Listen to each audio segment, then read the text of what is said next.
परीक्षित के पूर्वजों से ही हम चलेंगे। ये प्रशंसा सुन रहे थे अपने पूर्वजों की कि जो अर्जुन थे वो बड़े धनुर्धर थे और इनके जो भीम थे बड़े गदाधर थे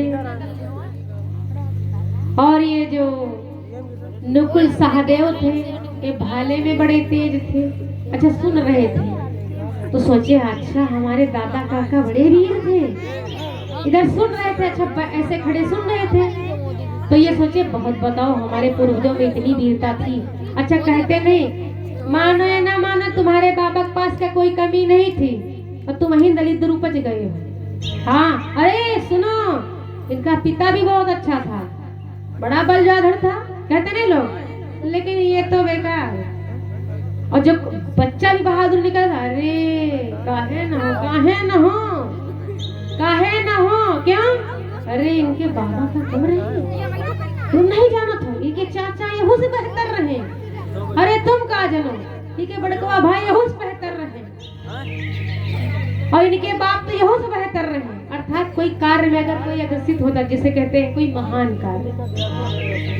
कार्य, जैसे कि अब यहाँ आपके यहाँ भागवत बिठाई गई ना तो सब जानते हो क्या कहेंगे, कभी न कभी इतिहास गवाह हो जाएगा। जैसे कि भैया ने मेहनत की, सभी ग्रामवासियों ने मेहनत की, तो जानते हो क्या कहेंगे, मानो या ना मानो।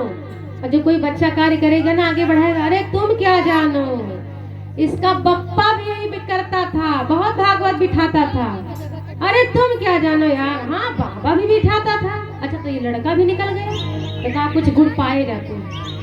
अच्छा ये गुण लो ठीक है, नौकरी चाकरी के गुण लो अच्छी बात है, लेकिन 3 गुण ना लो, बस 3 गुण ना लो, बिल्कुल से ना लो। अगर पूर्वज हो, बाबा हो, चाचा हो, दादा हो, काकी कोई हो, सिर्फ 3 गुण ना लो बस। खास करके चोरी का गुण ना लो,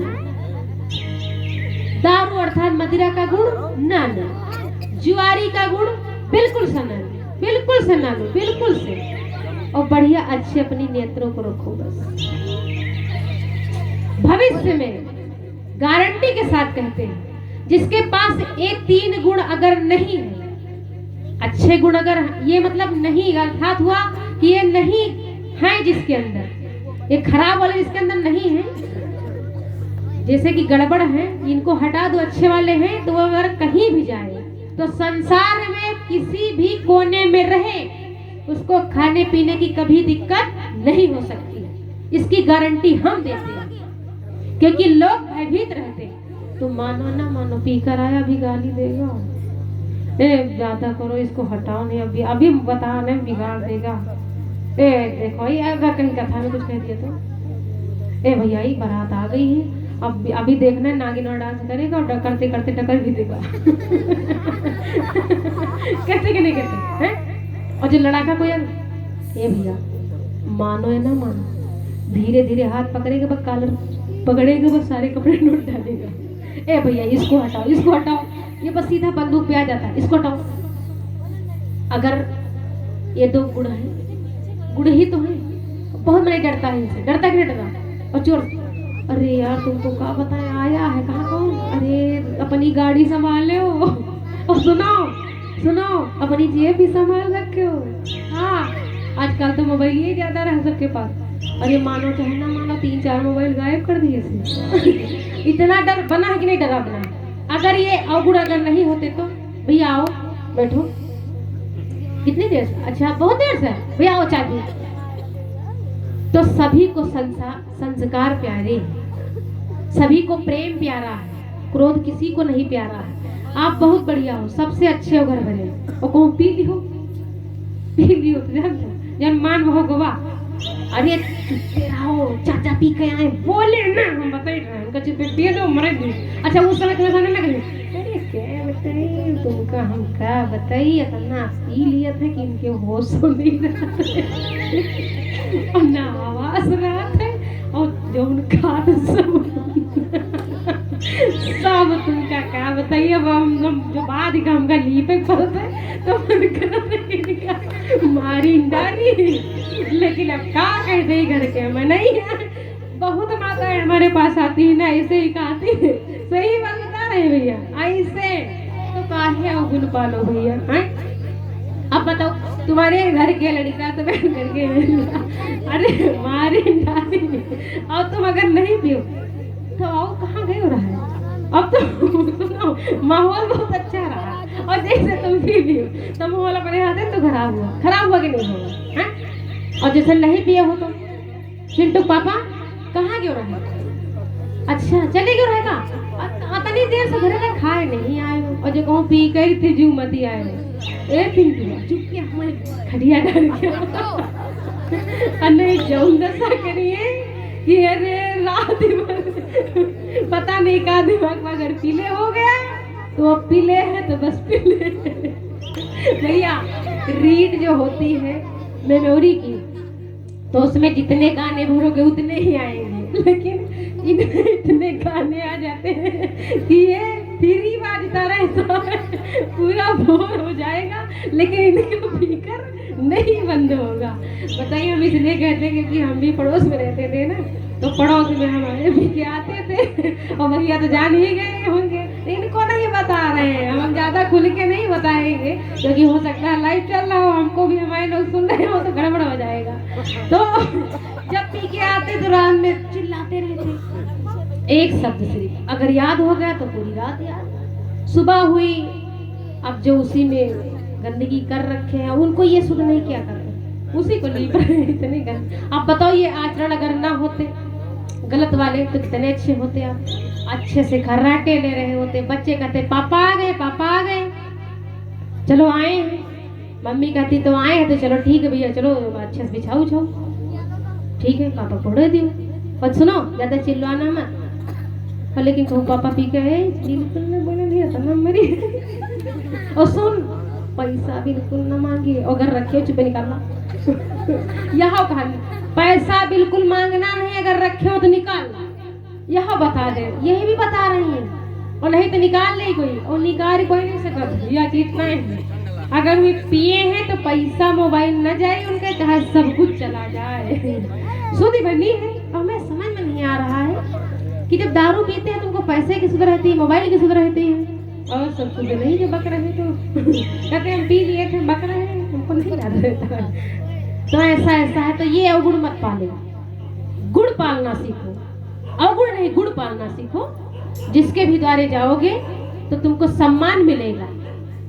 अब जैसे बच्चे हैं इनका कार्य क्या है पढ़ो लिखो अच्छे से संस्कार में रहो। देखो पढ़ाओ लिखाओ बहुत अच्छे से लेकिन अगर संस्कार नहीं दे पाए तो कोई घर पे आया और पूछ बैठे कि भैया ये बताओ क्या तुम्हारे पिताजी हैं। अब बच्चे के अंदर असभ्यता है तो तुम कहाँ से आए हो मैं तो कहीं कहाँ से आए ऐसे ही तो बोलेगा। और अगर सभ्यता दे रखी तो बोलेगा चाचा आप कहाँ से आए हो भैया आप कहाँ से आए हो काका आप कहाँ से आए हो दीदी आप कहाँ से आई हो। शांति बनाए तो शांति बनाओ। देखो सभी का आवाहन हो तो सभी आएंगे कि नहीं भैरव आएंगे सभी लोग तो आएंगे। तो इसलिए कहते हैं कि माहौल अच्छा रखना चाहिए है ना और सम्मति बहुत जरूरी होती है और सबसे ज्यादा अवगुण मत पालो सब चीज खाओ हाँ 2 चीज ना खाओ मांस मदिरा मत खाओ। जीवन में यह बताओ किसकी के यहाँ ऐसा तो नहीं कि भगवान ने इतना तो पर्याप्त ही कर रखा कि सब्जी दाल रोटी है ना घी दूध फल सब्जियां इतने सारे फल हैं इतने सारे फल हैं कि शायद हम लोग भी वही पूरे फलों का नाम नहीं जानते सच में नहीं जानते हैं। जब बताओ इतने फल हैं इतना घी दूध है इससे शरीर अगर आप बना लो तो आप हाथी के उतने हो जाओगे तो क्या फायदा इसको खाने से। अच्छा किसी का मांस आप खा रहे हो तुमको काटेगा तुम उसको काटोगे यही तुम्हारा बदलापुर होता रहता है और खाते रहते हो फिर भी हम देखते मानते हैं कहते का बताएं बाबा इनको बहुत तबीयत खराब है क्या हुआ इसलिए खराब हो गई कि लाए तो थे लेकिन हमको लगता गड़बड़ निकल गया। क्या गड़बड़ निकल गया अरे कभी कभी खा लेते हैं अरे खा लेते हैं। अब ये बताओ खा रहे हो तो डॉक्टर के पास मत जाओ बिल्कुल डॉक्टर के पास मत जाओ भगवान के पास भी मत जाओ कोई बाबा के पास भी मत जाओ और तुम ऐसे बने रहो। ये बताओ कि तुम्हारा खाने से, दूसरे का आत्मा खाने से, जब तुम सोचते हो कि हम बलवान हो जाएंगे दूसरे की आत्मा खाने से, तो अगर बलवान हो जाओगे ये सोच के खाते हो, तो फिर क्यों डॉक्टर के पास जाते हो कि हमको रोग हो गया? क्योंकि कहते मैं बलवान हो गया। भाई किसी की जीव आत्मा खाने से कोई बलवान नहीं होता।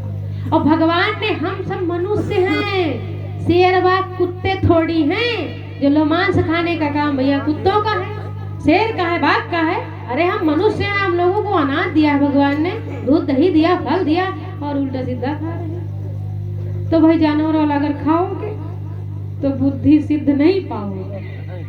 सच्ची वास्तविकता है। अगर सात्विक भोजन करोगे, जिसको कहते हैं कि शाकाहारी, शाकाहारी यही भोजन है। ये लहसुन प्याज ये शाकाहारी ये भी है, इसको मतलब दुर्गंध बोला गया है, लेकिन भगवान ने उत्पन्न करा है इसको भी। सभी को भगवान ने जड़ से ही उत्पन्न किया है। भाई पृथ्वी पर सभी चीज उपलब्ध है, तो क्या हमारे लिए खाने के लिए नहीं उपलब्ध है कि हम चले बस मुर्गा को खा लें, चिड़िया को खा लें, जो पाए उसको खाए? ये गलत है। अगर खाए हम तो हमारे लिए भगवान ने अनाज दिया है, सब्जियां दी है ना, घी दूध दिया है, उसका हम सेवन करें। अपने देखो जो भैंसियां हैं, गौ माता है, इनको पालें, इनकी सेवा करें, उनसे हम दूध पाएं, अपना खाएं, और जो जी में आए बेचे उनसे जीवन अपना चलाएं, है ना। और जो खेत दिया भगवान उसमें अपना अनाज उगाओ और खाओ, और जो जी बचे आपसे वो बेच दो, अपने कार्य में लगाओ। अगर बुद्धि लगाओ तो बहुत कुछ है कि नहीं भैया? और जब बुद्धि न लगाओ तो अगर अच्छा भोजन खाओगे तो अच्छी ही तो बात करोगे, और जब खाओगे कुतर कुतर के हड्डियां, तो बस हड्डी ही जैसी तोड़ने की बात करोगे। अब खाने की आदत पड़ी है ना, तोड़ने की, खाने की, बस तोड़ने की ही बात करोगे। अच्छा, पहले कहते थे कि भगवान के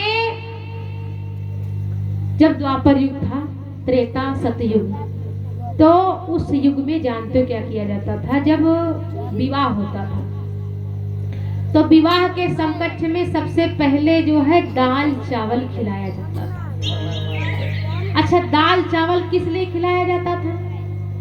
अभी बच्चियां बोल पड़ेंगी मेरी मनपसंद, ऐसा नहीं, इसलिए खिलाया जाता था। अच्छा, ये भी नहीं कि बड़ा सरल होता था गुबड़ने के लिए, ऐसा नहीं। दाल और चावल मिला करके खाया जाता था, तो जिससे मिल्लत बनी रहती थी। लेकिन अब जैसे मेहमान आए, भैया आए हैं, तो कढ़ाई चढ़ाओ और पूरी बनाओ। भैया नहीं, हमारे घर में रोटी बनाओ। अच्छा, रोटी बनाए, अब रोटी लेकर के आए, सब्जी लेकर के आए, दाल लेकर के आए, बच्चा रस नोचे रोटी, बस पाट से तोड़ी। जब रोटी पहले तोड़ी गई है तो रिश्ता जुड़ेगा भैया? आप बताओ, जुड़ेगा। आज माहौल यही, तो इसीलिए तो किसी में सम्मत नहीं बची, सब पहले बस नोच। अच्छा, पहले कोई रोटी लेता है या पूड़ी? ले लो, बस उन्होंने नोचे, सभी नोचे नहीं है, तो नोचे अपनी तरफ कहीं, लड़का बप्पा का नोचे, बप्पा लड़के का नोचे, पत्नी पति कहीं परेशान है। अच्छा, सब कोई सबका नोचे तो डाल, शुरुआत में जो नोच चल रही है तो बस, और आखिर नोट चल रही है। हाँ, ये भी माहौल हो गया है कि नहीं भैया? दुख का घर तो हमको लगता है नोट है भैया।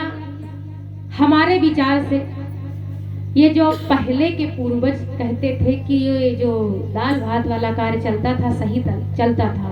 आज कहीं अगर रिश्तेदार आ जाए, आप दाल भात बना के दे दो, अरे गए रहे, इनके कुछ खाना बनाने को नहीं तमीज, न उनको बेटी को तमीज, न उनके बहुरियत तमीज, न उनके पत्नी के तमीज, न उनकी अम्मा तमीज। अब तमीज गावत है। अब बताओ कितना अच्छा दे दिया, आप बढ़िया घी दे दो, सब कुछ दे दो, बस दाल चावल दे दो, अरे गए लेकिन बस दाल चावल उबाल के रख दिया, खा लो। वो पागल ही तो है ना पागल। अब सोचो, वो सम्मति का काम है, मिला करके खाए तो सम्मति हो गई कि नहीं होगी? तो ऐसा करना चाहिए कि सम्मति वाला कार्य करो। तो बोलिए सच्चिदानंद सरकार की जय। कहाँ पे थे? अबे कथा वाले जो अगर श्रवण कर रहे होंगे जरूर बताएं, कहाँ पे थे भैया? अरे मोरे भगवान, ओ प्रभु, श्री सुखदेव मुनि महाराज का प्रागट्य हो गया, और यहाँ परीक्षित महाराज की संवाद पर हम हैं, है कि नहीं? इधर इधर क्या हुआ, वीर परीक्षित अपने पूर्वजों का हाल सुन रहे थे, प्रशंसा वाला हाल सुन रहे थे, तो बड़े खुश हुए। और धीरे धीरे क्या देखा कि जो है एक गाय कांपती हाँफती चिल्लाती हुई आ रही है और 3 पैरों से लंगड़ाता हुआ बैल चला रहा है और पीछे से क्रूर आदमी मारता हुआ चला रहा है बैल को और गाय को, तेजी से चिल्ला रहा है और गौ माता भी चिल्ला रही हैं और इतना ज्यादा चिल्ला रही हैं, कहती है कोई है जो मेरी रक्षा करे, कोई है जो गौवंश को बचाने आए, कोई है जो धर्म की लाज बचाने आए। महाराज परीक्षित, अच्छा पहले बोलते थे जीव जंतु जानवर सब बोलते थे, इधर गौ माता क्या कहती है, कौन है जो आज मेरी लाज बचाने आए, कौन है जो आज लाज मेरी बचाने आए, कौन है जो आज मेरी लाज बचाने आए, धर्म के नाम पे बलिदान चढ़ाने आए, धर्म के नाम पे बलिदान चढ़ाने आए, कौन है वो वीर जो परितंत्र बनाने आए।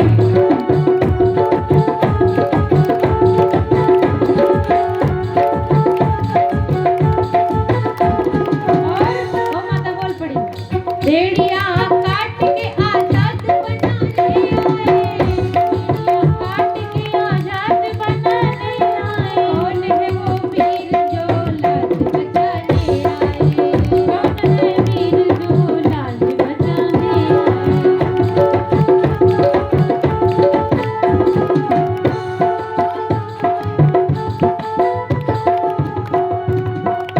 गौ माता चिल्लाने लगी, कौन सा वीर है पृथ्वी पर जो गौ माता की लाज बचाने आए और गौ वंश को बचाने आए, कौन है वो वीर जो धर्म को बचाने आए, कौन है वो वीर जो गौ माता को परितंत्र बनाने आए, कौन है वो वीर जो दुखियारी गौ माँ की पुकार सुनने आए। इधर परीक्षित सुनने लगे, सोचा बताओ ये गौ माता बोल रही है। परीक्षित पहले ही बता दिया गया था, परीक्षित कोई साधारण मनुष्य नहीं, भगवान के द्वारा उनका प्रागट्य हुआ है, वो ज्ञानी। परीक्षित ने सोच लिया और समझ लिया कि ये गौ माता नहीं पृथ्वी है और ये जो बैल लंगड़ाता हुआ चला आ रहा है 3 पैरों पर, ये बैल नहीं है, धर्म है। लेकिन मेरी एक बात समझ में नहीं है, ये जो काला रूप का चला आ रहा है ये कौन है। तो यही जानने के लिए परीक्षित महाराज आगे बढ़े। जब आगे बढ़े तो गौ माता तेजी से रोने लगी। जब तेजी से रोने लगी तो बैल बोल पड़ा, मैया तू क्यों रोती है? अच्छा इसलिए रो रही ना कि मैं 3 टांगों का हो गया ना, क्योंकि कलयुग में अब केवल सत्य ही बचा है। कलयुग बैल के चरण नहीं बचे भैया, चारों चरण खा लिए गए हैं। केवल सत्य पर ही धरती टिकी हुई है, 3 लोगों से टिकी है, 3 लोगों से बिगड़ी हुई। तो सुनो, सती संत सूर, सती संत सूर और उल्टा कुलून कुरूर, इन तीनों से बिगड़ी हुई। अच्छा तीनों है बराबर में, हाँ पापाचार 75% पाप है और 25% सिर्फ पुण्य ही है, केवल 25%। इधर जब आवाज सुनी गौ माता से कहा बैल ने, मैया तू इसलिए रो रही है ना कि मैं 3 पैर का हो गया ना। मैया ने कहा इसलिए मैं नहीं रो रही हूँ। कहा मैं इसलिए रो रही हूँ कि मेरा गोविंद नहीं है यहाँ पर। आज ये कलयुग आ गया है, द्वापर चला गया है, मेरे गोविंद भगवान चले गए हैं और इसीलिए तो हम पीटे जा रहे हैं, इसीलिए तो तुम भी मारे जा रहे हो, तुम्हारे चरण भी काट लिए गए हैं। कहा मैया कोई समय आएगा, फिर युग आएगा, फिर समय आएगा। इधर इस बात को एक बात खरोच गई कि जब गौ माता पर संवाद आया तो मुझे कपिला गांव की बात भी याद आ गई। ए भैया, जो कपिला गौ माता है ये स्वर्ग की गौ माता है। कपिला गौ सत्य की गौ माता। कपिला गौ माता धरती लोक पर चरने के लिए आई और चरने के लिए आई। और इधर क्या हुआ, एक राजा था, राजा, और राजा ऋषि के आश्रम पे गया और ना जाने कैसी उदंडता कर दी। उदंडता करने के कारण से संत ने श्राप दे दिया कि जाओ तुम इसी वक्त सिंह हो जाओ, क्योंकि तुम चिल्ला रहे हो ना, शेर की आवाज में। कहते हैं भैया, दो लोगे से नहीं भिड़ना चाहिए। हाँ भैया, संत सिर्री साण तीन बहुत इंपॉर्टेंट है, तीन बड़े खतरनाक। भैया सच बोल रहे हैं। संत सिर्री साण, सुनो, सिर्री नहीं जानता है कि हम क्या कर रहे हैं क्या नहीं कर रहे हैं। संत नहीं जानता है, उसका अपना मनन है तो मनन है। और साण नहीं जानता कि तुम्हारे बाप का खेत है कि उनके बाप का। भैया जानता नहीं, चलिए ना। हाँ, इसीलिए बोला गया कि संत सिर्री साण, इनका कोई भरोसा नहीं, किस तरह चले जाए। अरे मन भया आपके द्वारे गए, मन भया उसके द्वारे चले गए, उनकी मन की बात। मन भया समाधि लगा के बैठ गए, जाओ निकलेंगे ही नहीं। और सीधी मन भया कपड़ा पहने, मन भया नोच दिए, मन भया कजरा लगाए, मन थो पहलाई। अब यही तो बोला जाता है, तो उनकी दिमाग की बात है।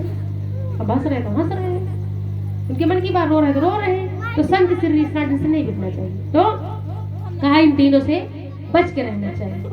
तो इधर उस महात्मा ने जब श्राप दे दिया तो राजा सिंह बन गया।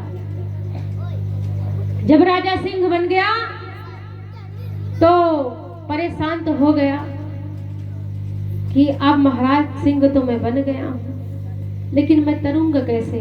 कहा जाओ, अगर तुम्हारे अंदर पुण्य का भाव आ गया जिस दिन, उसी दिन तर जाओगे। किसी की कृपा हो जाएगी तो तुम तर भी जाओगे, इस शरीर से मुक्ति भी पा जाओगे। अब जो सिंह बन गया राजा, तो राजा अब जो सिंह बना तो सबको खाएगा ही। अब राजा के जो दरबारी आते थे और राजा उसी सभा में था, जो आता पहरे पर खा लेता, सबको खाता रहता। क्या हुआ, धीरे धीरे करके गौ माता प्यासी हो गई, चरने के लिए आई थी ना, तो सरोवर ढूंढ रही थी कि कहीं मिल जाए जल पी ले। तो क्या देखा कि जैसे जल पीने के लिए आगे बढ़ी तो सिंह ने दहाड़ मारी और जैसे शेर बोला तैसे गौ माता कांपी और डर गई। अच्छा, शेर की आवाज से कौन नहीं डरता है? यहाँ कुत्ते की आवाज से तो भीड़ बज रही थी। हाँ, डर गए सब लोग कि देखो कहीं काट न ले। और शेर की तो बात ही कुछ और है। देखो आ गए, इनका नाम लो, बस ये हाजिर है, ये सब पर हावी है भैया। तो क्या हुआ कि जब सिंह ने कहा, हे कपिले, तू आ तो गई है लेकिन अब जा नहीं पाएगी, हम तुझे खाएंगे। अब गौ माता तेजी से कांपी और डर के मारे रोने लगी, खूब रोने लगी। तो सिंह ने कहा, कपिले तू क्यों रो रही है? कहा मैं इसलिए रो रही हूं। कहा अच्छा इसलिए रो रही होगी कि मैं तुझे अब खा लूंगा। कहा नहीं, इसलिए नहीं रो रही है कि तुम मुझे खा लोगी। कहा तो अच्छा, तो हम तेजी से बोले होंगे इसलिए रो रही है? नहीं, इसलिए भी नहीं रो रही। कहा तो किस लिए रो रही? कहा हम इसलिए रो रहे हैं कि मेरी जान तो जाए कोई बात नहीं, लेकिन मेरा बेटा मेरे बिना तड़प तड़प के मर जाएगा। मैं अपने बेटे की याद में रो रही हूँ। मेरा बछड़ा जो है वो मेरे बिना कैसे रहेगा? अच्छा भैया, छोटा बच्चा हो वो माँ के बिना नहीं रह सकता है, नहीं रह सकता है। कहा वो छोटा है, वो मेरे बिना कैसे रहेगा, इसलिए मैं रो पड़ी। तो कहा अब मैं तुम्हें जाने तो दूंगा नहीं। तो गौ माता ने कहा मैं वचन देती हूँ कि तुम मुझे सिर्फ एक बार जाने दो, मैं अपने पुत्र से मिलाऊं। अपने बछड़े से मिलाऊं, उसके बाद तुम निसंदेह हमें खा लेना। कहा परंतु मुझे विश्वास कैसे हो? कहा मैं सत्य की गाय हूं, मैं झूठ नहीं बोलती, मैं आऊंगी, मैं वचन देती हूं। सुशील भैया जी की तरफ से 10 मुद्रा दान भगवान के श्री चरणों में। भगवान धन धान से भरपूर रखे, सुखी व संपन्न बनाए रखे। कहा मैं आऊंगी। कहा ठीक है। बहुत जब गौ माता ने कहा, बहुत विनय की, तो गौ माता गई, स्वर्ग पहुंची। और जो गौ माता की सखियां थी, और गौ माता रो भी रही है। गौ माता ने अपना सारा हाल बताया कि मैं पृथ्वी लोक पर गई थी चरने के लिए, और सिंह से मेरा वचन भी हो गया है। मैं कुछ घड़ी के लिए ही आपके साथ रहूंगी, उसके बाद मैं पुनः धरती लोक पर जाऊंगी और मुझे सिंह अब खाएगा। और इधर बछड़ा आया, वो भी रोने लगा। कहा माँ तू आज बहुत रो रही है। कहा लाला देख लाला, ये संसारी जीव है, ये हम लोगों की सेवा बस तभी तक करेंगे जब तक हम दूध घी देंगे। ऐसा ही तो करते हैं ना। कहा उसके बाद लाला न तुझे कोई याद करेगा न मुझे याद करेगा, कोई छोड़ देंगे, हम छोड़ देंगे। ये लोग, ये इतने स्वार्थी लोग हैं, ये अपने लिए घी दूध निकाल लेंगे, उसके बाद अगर हमसे दूध नहीं आएगा ना तो हमें त्याग देंगे। बेटा तू ऐसा कर, एक घास फूस खा करके अपना पेट भरना, और संसारिक जीव ऐसे ही है। इधर गौ माता रोती रोती चली आई, तो जब बछड़ा है वो रोक रहा है कि मैया मत जा। कहा नहीं पुत्र मैं जाऊंगी। तो बछड़ा भी बोल पड़ा, मैया अगर तू जाएगी तो मैं भी जाऊंगा, अगर तू उसका भोजन बनेगी तो मैं भी बनूंगा। तू बड़ा आहार में छोटा आहार, क्योंकि तुम्हारा ही तो है अंश मेरा। मैया ने कहा नहीं पुत्र मुझे जाने दे। मैया चली आई, सिंह बैठा हुआ था। सिंह ने देखा कि गौ माता आ गई। जो गौ माता आई तो सिंह कहने लगा, हे कपिले तू परम सत्य गाय है, मैया मैं तुझे नहीं खाऊंगा, जा मैया तू अपने लोक चली जा। सिंह को दया आ गई। और सिंह कौन था भैया? राजा था, सिंह बने राजा। इधर जब दया आई तो जैसे गौ मैया को ये शब्द सिंह ने कहा कि मैया मैं तुझे नहीं खाऊंगा, तू परम सत्य गाय है, मैया तू जा अपने लोक चली जा, मैं नहीं खाऊंगा। और जैसे सिंह पीछे के लिए मुड़ा वैसे दिव्य पुरुष बन गया, फिर से राजा बन गया। जब राजा बन गया तो जा करके गौ माता के चरणों में लिपट गया। कहा मैया मुझे क्षमा कर दे मैया, मैंने जानवर का रूप पा करके तुझे खाना चाहा मैया, और मैया मेरे हृदय में कुछ पल के लिए दया आई। उस ऋषि ने कहा भी था कि अगर जिस दिन तुम्हारे अंदर दया व पुण्य आ गई तो तुम फिर से शरीर धारण कर सकते हो किसी की दया से। मैया आज जो मुझे शरीर दिव्य पुनः मिला है तो तुम्हारे आशीर्वाद से मैया, मैया मुझे माफ कर दे मैया। कपिला मैया ने कहा जाओ मैं तुम्हें क्षमा करती हूँ, जाओ अपना जीवन व्यतीत करो। मैया चली आई, और जब मैया आई तो मैया की सखियां बड़ी खुश हो गई कि वाह मेरी सखी लौट आई है। इधर बछड़ा बहुत खुश हुआ कि मेरी मैया आ गई। और माँ को पाकर के बच्चा कितना खुश होता है, हा? अगर मैया कहीं बाहर से आए, मम्मी मम्मी आ गई, कहते कि नहीं कहती? माँ माँ आ गई माँ, इतना खुश होता है बच्चा, कितना खुश होता है माँ को पाकर, बहुत खुश हो जाता है। उसी प्रकार से बछड़ा बहुत खुश हुआ और मैया के आंस नहीं रुक रहे हैं। अब बछड़ा इतना समझदार, मैया के पास गया, पांव के पास में गया और अपना सर रखा, छोटा सा बछड़ा, और शब्दों में कह रहा है, मैया तू मत रो मैया, मैं जानता हूं तू किस लिए रो रही है, इसीलिए रो रही है ना कि अपने गोविंद यहाँ नहीं है ना, कृष्ण कन्हैया नहीं है ना, क्योंकि गौए कौन चराता था, भगवान कन्हैया, और जहाँ गौ मैया वही तो गोविंद है। हाँ मैया, जहाँ गौ माता होती वहीं पर गोविंद होता है। तो गौ माता से कहने लगा बछड़ा, मैया देख, एक युग ऐसा आएगा मैया कि तुझे भी गौ मैया कहकर पुकारेंगे सब लोग। अब यहाँ देखते हैं बहुत लोग गौ माता को अशब्द भी पुकारते हैं, नहीं पुकारना चाहिए, क्योंकि नंद बाबा के यहाँ 9 लाख गैया थी भैया, 9 लाख। और भगवान के लिए जब खिराऊ बनवाए गए ना, तो भगवान ने खिराऊ नहीं धारण किए, कहा मैं नहीं धारण करूंगा बाबा, मैं तभी एक शर्त पे धारण करूंगा जब मेरी 9 लाख गौओं के लिए आप खिराऊ बना करके।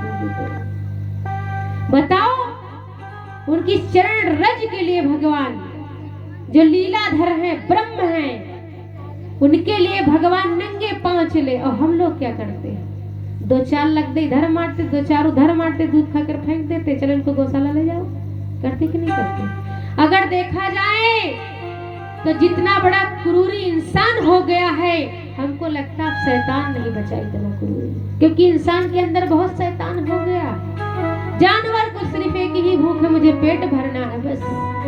इंसान के अंदर ये भूख हो गई, मुझे पेट नहीं भरना है, मुझे सब कुछ भरना है। यही हम सबको गलत शिक्षा मिल रही है। गौ मैया से बछड़े ने कहा, मैया तू मत रो मैया, युग आएगा तुझे भी मैया कहकर सब पुकारेंगे, अपना गोविंद भी आएगा, तू फिर से मैया कही जाएगी, तू फिर से मैया कही जाएगी। इधर क्या हुआ भक्तों, तो बोले कपिला मैया की जय। तो कहते हैं अगर गौ माता की सेवा ना कर सको तो उन पर लठ भी मत बरसाओ।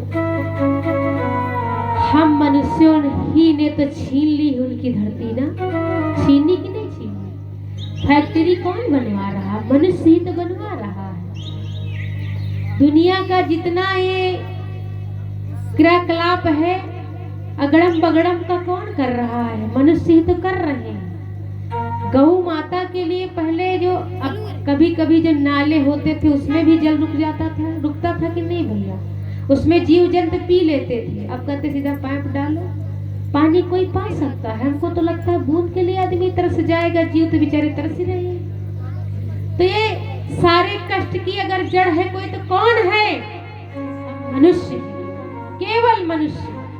मनुष्य के अंदर अगर एक बार मन से अगर देख लो ना, तो वास्तविकता में हमको लगता है कि प्रेम मर चुका है, दया भी मर चुकी है सबके अंदर से। तालाब को भरना चाहिए, खदोड़ना चाहिए, उसको पाट दो, इस पे और बना डालो उसको। अगर वो रहता तो ना जाने कितने जीव जल पीते, कितने पक्षी जल पीते, उससे पुण्य प्राप्त होता। और सभी को चाहिए कि चारागाह होता था पहले, वन पड़े रहते थे, अब वन ही नहीं रह गए। कौन कर रहा है? मनुष्य। मनुष्य के अंदर इतनी क्रूरता आ गई है कि मनुष्य ही मनुष्य को खाए जा रहा है। इतनी गलत बात है, दया नहीं रह गई किसी के अंदर, इतना मनुष्य क्रूरी हो गया है। उसको अपने स्वार्थ से मतलब रह गया है, बस उससे किसी से मतलब नहीं रह गया, इतना क्रूरी हो गया मनुष्य। गौ मैया बोल पड़ी, महाराज परीक्षित तुम आगे तो बढ़ गए हो, लेकिन सुन लो जान पे बनाएगी। अगर जान लेने के लिए आए हो तब तो आगे बढ़ो, वरना चले जाओ महाराज परीक्षित। महाराज परीक्षित ने कहा नहीं मैया, मैं तुम्हारी रक्षा करूंगा। मैं तुम्हारी अवश्य रक्षा करूंगा और अपनी जान देकर भी रक्षा करूंगा। इधर गौ मैया ने कहा, ये जो काला क्रूप आदमी है इसका नाम महाराज कलयुग है। ये कलयुग है, ये धर्म को मार रहा है। कहा तुम कौन हो? कहा मेरा नाम महाराज कलयुग है। तो कहा तुम मेरे गाय और बैल को क्यों मार रहे हो? कहा मैं इसलिए इनको मार के भगा रहा हूँ कि जहाँ पर ये लोग रहते हैं वहां पर मैं नहीं जा सकता। कहा तुम नहीं जा सकते? कहा हाँ। तो कहा तुम मेरे राज्य में आए कैसे? तुमको मैं मिटा दूंगा। और महाराज परीक्षित ने उठाई तलवार और जैसे कलयुग को मारना चाहा तो कलयुग बोल पड़ा, महाराज रुक जाइए, आप मुझे मारिए मत। देखो जिस प्रकार से 4 युग हैं, सतयुग, द्वापर, त्रेता और कलयुग, ब्रह्मा जी ने मेरा भी सृजन किया है, उन्होंने मुझे भी रचा है। तो महाराज अगर आप मुझे मार दोगे तो युग मिट जाए, फिर ब्रह्मा जी की आन भी मिट जाएगी क्योंकि उन्होंने ही रचा है। अब महाराज परीक्षित सोचे बात सही है, वो ब्रह्मा जी की रची हुई उसमें हस्तक्षेप करना अच्छी बात नहीं है। इधर क्या हुआ, कलयुग कहने लगा, महाराज मैं इतना बुरा भी नहीं जो मैं त्यागा जा सके। महाराज मुझ में लाखों गुण हैं परंतु मुझ में एक अच्छा गुण भी है। तो कहा गुण बताओ। तो कहा महाराज सुनो, सतयुग में हजारों वर्ष तक स्वाहा स्वाहा स्वाहा होम करते रहते, तब भी विश्वास नहीं कि भगवान मिल ही जाए साक्षात। और द्वापर में तपस्या करते रहते हजारों वर्ष तक, लेकिन पक्का नहीं कि भगवान दर्शन दे ही जाए। और इधर द्वापर में, त्रेता में स्वाहा स्वाहा तप, तपस्या, मनन, समाधि लगाते रहते हजारों वर्ष तक, दीमक खा जाते, लेकिन पक्का नहीं कि भगवान मिल ही जाए। इधर कहा महाराज लेकिन मेरे युग में, स्वामी जी ने भी वर्णन किया है, कलयुग केवल नाम आधारा, कलयुग केवल नाम आधारा, सुमिर सुमिर नर करहि पारा, सुमिर सुमिर नर करहि पारा, कलयुग केवल नाम आधारा, कलयुग केवल नाम आधारा, सुमिर सुमिर नर करहि पारा, सुमिर सुमिर नर करहि पारा।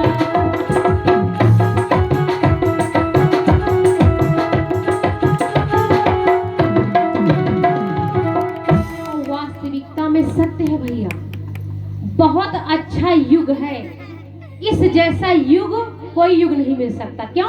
क्योंकि आप कोई भी कार्य करिए अपने राम को याद करिए बस। सीता राम हरे राजा राम हरे, सीता राम हरे राजा राम हरे, राजा राम हरे, सीता राम हरे, सीता राम हरे राजा राम हरे, सीता राम हरे, सीता राम हरे राजा राम हरे, सीता राम हरे, सीता राम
इसलिए अच्छा लगा कि 3 घंटे बीत गए हैं तुम्हारे और तुम लोगों को पता नहीं चला कि आज समय हो गया है।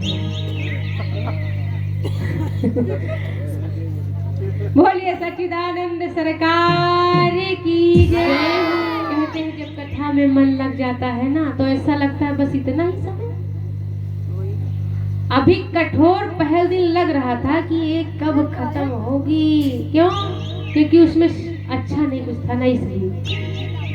तो भैया इसी के साथ में हम वाणी को विराम देते हैं। आरती व प्रसाद इधर जो है दोपहर की पाली में अपने समय के अनुसार दोपहर 2 बजे कथा प्रारंभ हो जाएगी। सृष्टि की उत्पत्ति और ब्रह्म अवतार, समुद्र मंथन और शिव चरित्र